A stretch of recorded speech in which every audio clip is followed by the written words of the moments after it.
Hello! Today I'm actually going to do a video in two parts. First, because if it'll run a little bit long if I try to do everything together, and secondly because there may be some things that you're more interested in the first video or more interested in the second video. The first video I'm actually going to go over where to find books for review that you don't have to pay for. And then on the second video, I'm going to go over where to find, well, also books for review, but in addition to that, content for your blog. That will include blog tours, blasts, cover reveals, and things of that nature. So that even when you're not reading and reviewing every single day, that you can still have content on your blog to, keep any of your blog audience interested. If you go weeks between posts, people can kind of lose interest, whereas if you post pretty much every day, not only does that look better for any places like NetGalley and Edelweiss that are looking for active blogs and bloggers to give their books to, but it's also better for anyone who frequents your blog. If your blog doesn't sit there empty for quite a while, looking a little abandoned and sad and lonely. Okay, so for the first video, I'm going to go over a few places to get books for free. Obviously, for reading and reviewing, you can buy books if you would like to. Amazon is a fantastic place to buy books, Barnes & Noble online, or through your Nook if you had one, through your Kindle. And there are all sorts of places to get books for free, and I'm just going to give you kind of an idea of a few of them. If you want to buy books to keep in your library digitally or otherwise, by all means go ahead. I actually subscribe to a book subscription that mails me signed books every single month. It's you can find it on my blog, on my end of the month posts. I always post what I got in the mail that month. So if you want to buy books, by all means, if that's a good investment for you. But if you want to read and review on a regular basis, sometimes it's best to try to keep your costs low and keep your spouse happy. So the first one I want to discuss is NetGalley. Even if you're new to the book blogging community, NetGalley you probably have at least heard of. It is by far the most popular, and it seems to have the most participants. Even if you don't have a blog, you can still read and review with NetGalley and just share or cross-post your reviews on Goodreads, on Amazon, Barnes & Noble, but you stand a better chance of getting approved for books if you do have a blog, because publishers and authors are really looking to, they're not just putting their books out here, and they do have to pay a pretty penny. I've actually had 2 of my own books on NetGalley in the past, so I can give you kind of a well-rounded view of how to navigate this and keep your percentages up high, give you a better chance of getting approved for your request. And I will do a NetGalley video, strictly NetGalley, and delve in a lot deeper in a different video, but today I'm just going to give you a real quick overview of it, more or less just how to request titles here and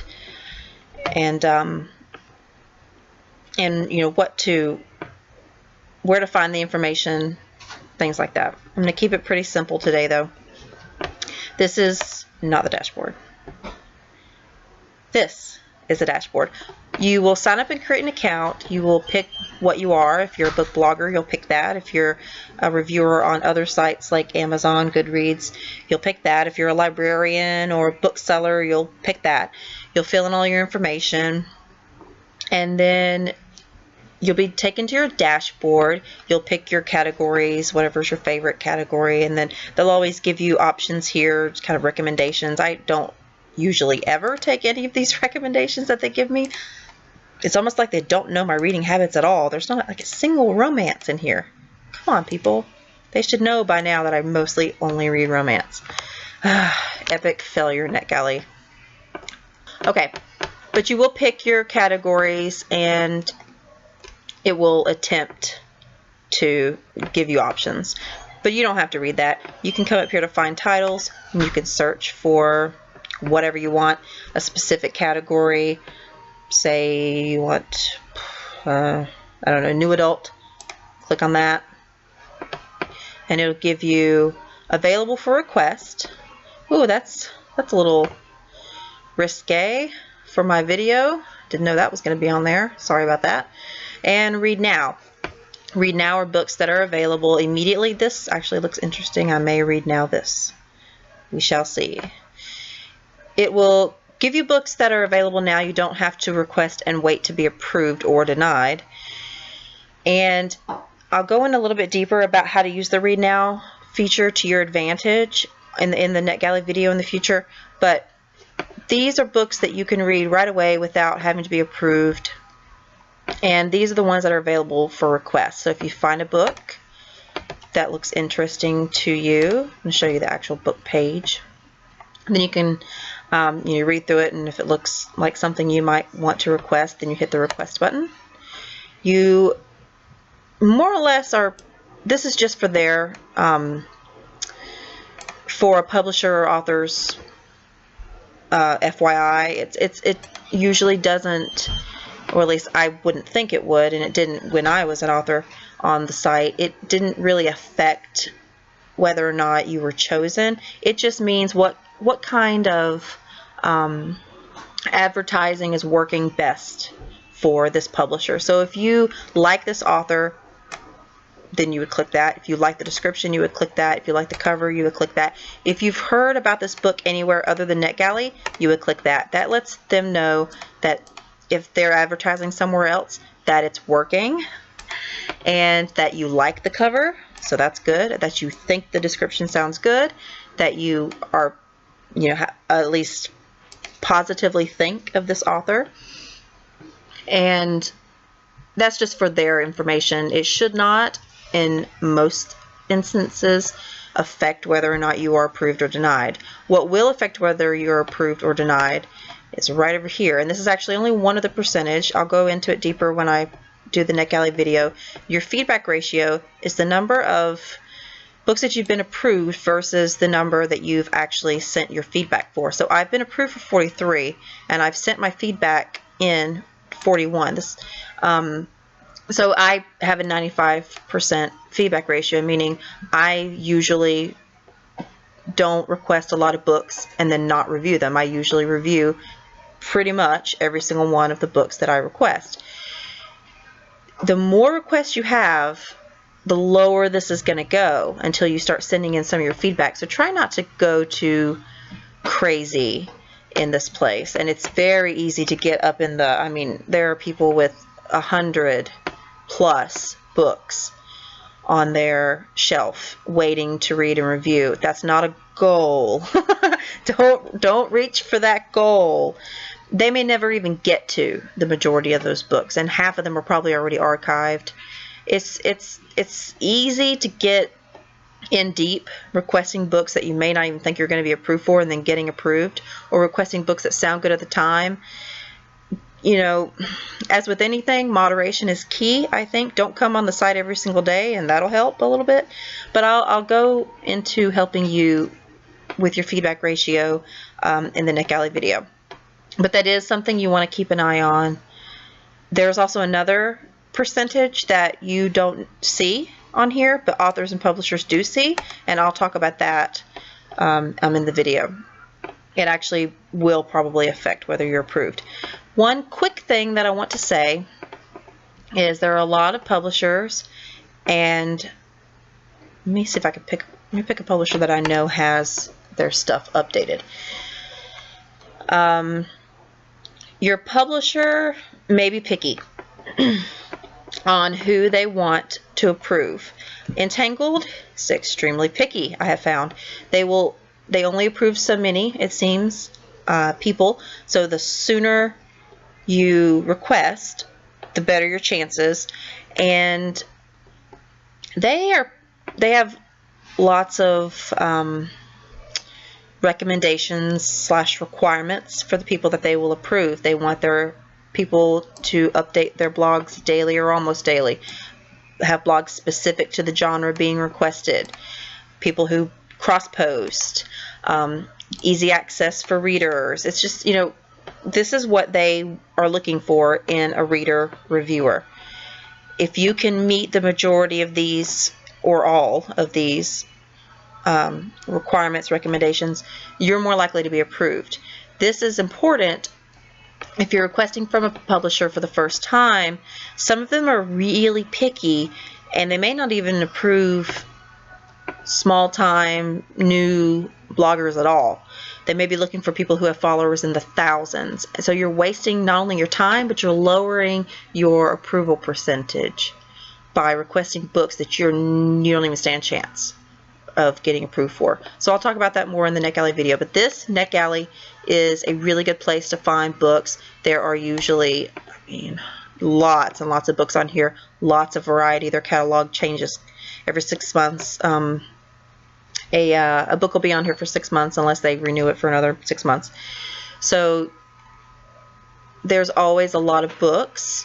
Recently added is 5,425 books. That's a lot of books. That's just recently added. I'm not sure if that's all the books on the site. I really don't know. Edelweiss is another. It's like NetGalley, but I don't use it as much because I've found it to be a lot less user-friendly. The interface here is not as easy to navigate, and I found that I get denied more often on Edelweiss versus NetGalley. NetGalley seems to be a bit more open to bloggers, and this is actually the old interface. They have upgraded to a new called Edelweiss Plus. I'm not a huge fan of it yet either because I've had trouble downloading books that I've been approved for on this site. I've had to actually go back to Edelweiss Classic to download, but I think it's just bugs in the system. They'll get it all worked out, and it is a bit more user-friendly. You can see it is, there's a lot of circles here, but it is a lot easier, it seems to be, at least, to navigate. I haven't used it very much because I finally figured out how to use this one just when they changed it over. Yay. But this will be more likely the one that you'll start with if you haven't used Edelweiss in the past. Edelweiss Plus, go ahead and kind of get used to it. It's the same thing. Review copies. Over here, there are catalogs where you can look through an entire catalog from a publisher. I'm actually reviewing this book through a oh wow, these are all my books. So, yeah. So you can see the books that I've been approved for on Edelweiss. But there are catalogs that will show you all of the new books for a specific, like here's for Penguin, here's for HarperCollins. I actually like that they finally give the bigger thumbnails here. That's nice. Woo! Now I need to come back and give this website another shot. Like I need more books to review. I think I'm doing okay.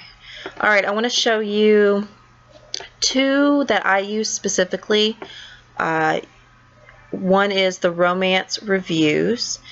This is a very strict review site. You sign up for it, you give examples of your reviews and things.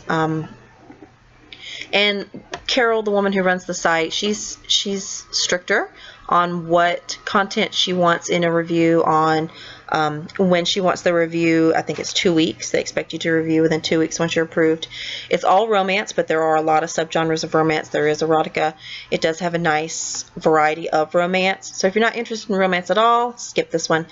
But if you are, and you will be able to read and review at least one book, I believe that's the minimum, a month, although you'll probably, be reviewing 2 or 3 at least a month, then, this is one that you could look into. I've been with them for several months now, and I really like reviewing for them.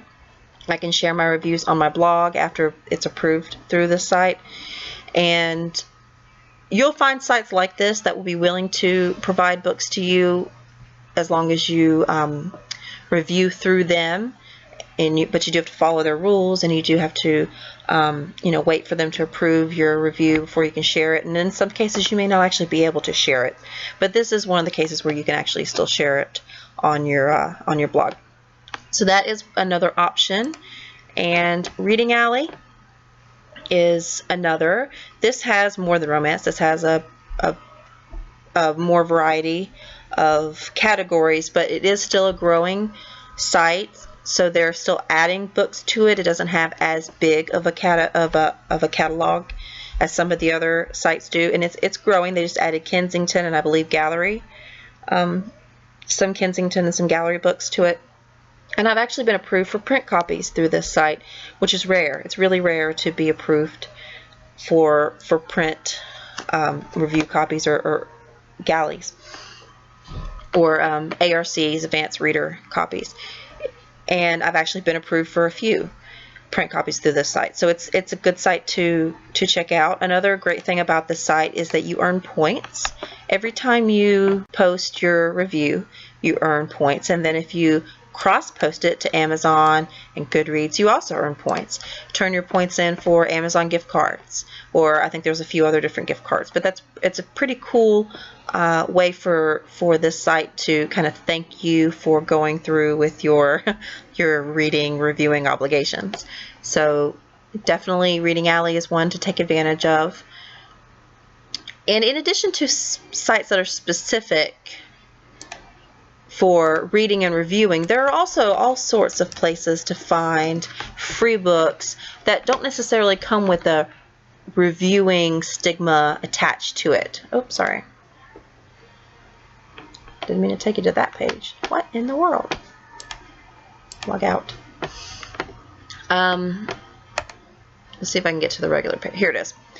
InstaFreebie is a site that I've been using, but also in reading and reviewing, because you will find a nice variety usually of books on here for free, and then you can read and review them whenever you get to them, or if you never get to them. There isn't a expectation necessarily with this one. I believe it's under blog. It shows you the new ones. You can sign up to receive newsletters that will show you, oh, here we go. That will show you what's available now for download. And you can, oh, stop telling me to join the newsletter. What? And it will send you a few books at a time in whatever categories that you sign up for. And you can claim a free copy and you can download it. I believe that it sends it to your, yes, actually I know it does, because I've gotten a lot over here. Random books and freebie. Lots of InstaFreebie. And it's a book funnel, but lots of InstaFreebie. I've been using it quite a bit. Looky there. A lot of InstaFreebie books.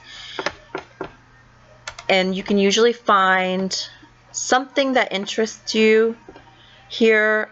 A lot of authors are using it more often, I'm finding. More and more even mainstream and traditionally published books on here sometimes. It's pretty cool. Oh, it's the same books. Did I click on the same thing? It's possible. Romance. Yeah. And this is one that you can download from. And like it, there's BookBub, which I know that I receive, but I'm not sure when's the last time I've been to the site.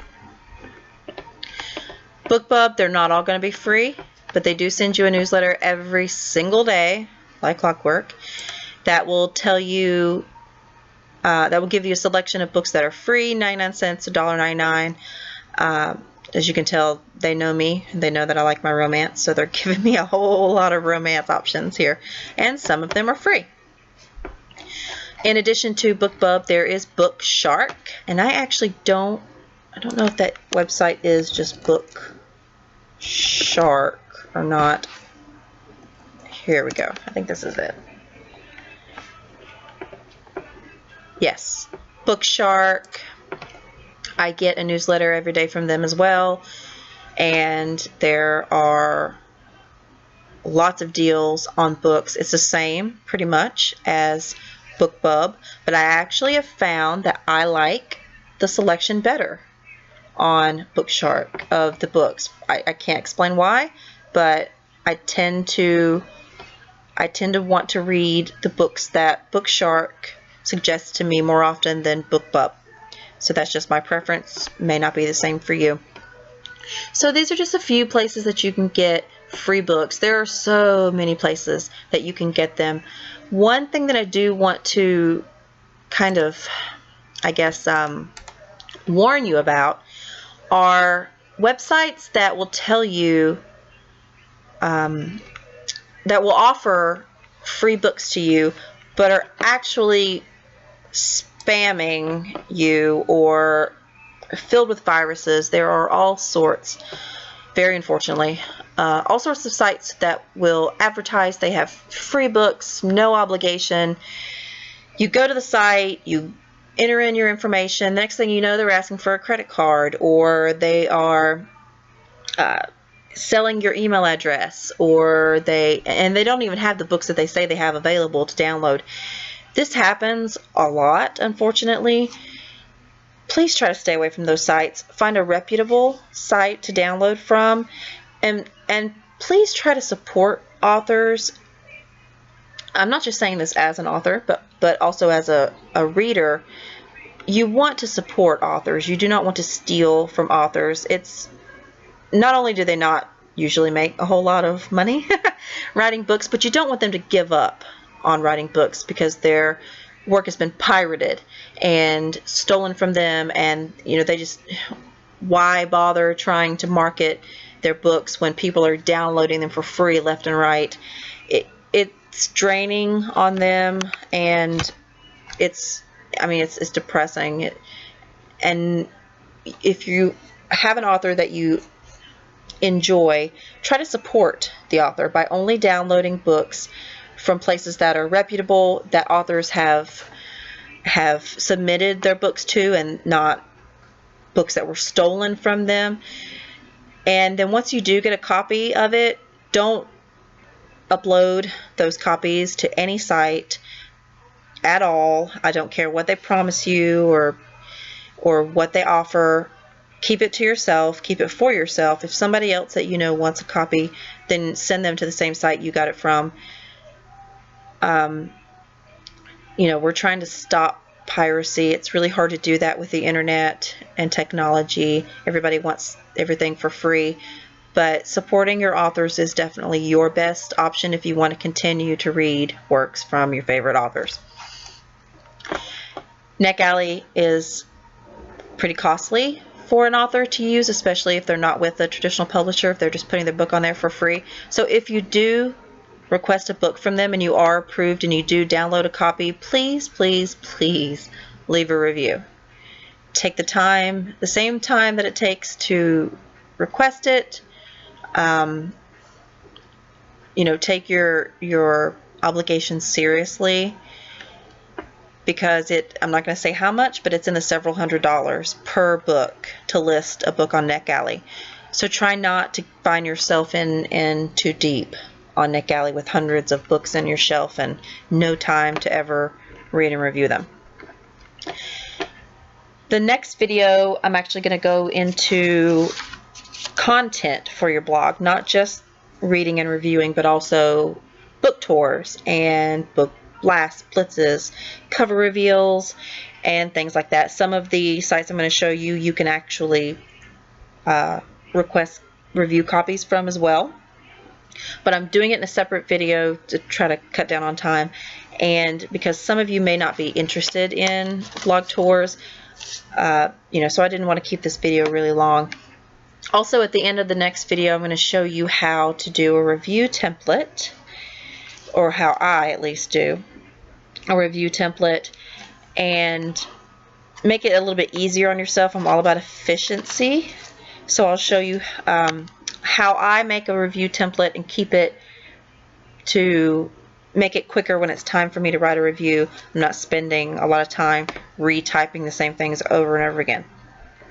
So that's it for this video, and stay tuned, and we'll start talking about blog tours and review templates.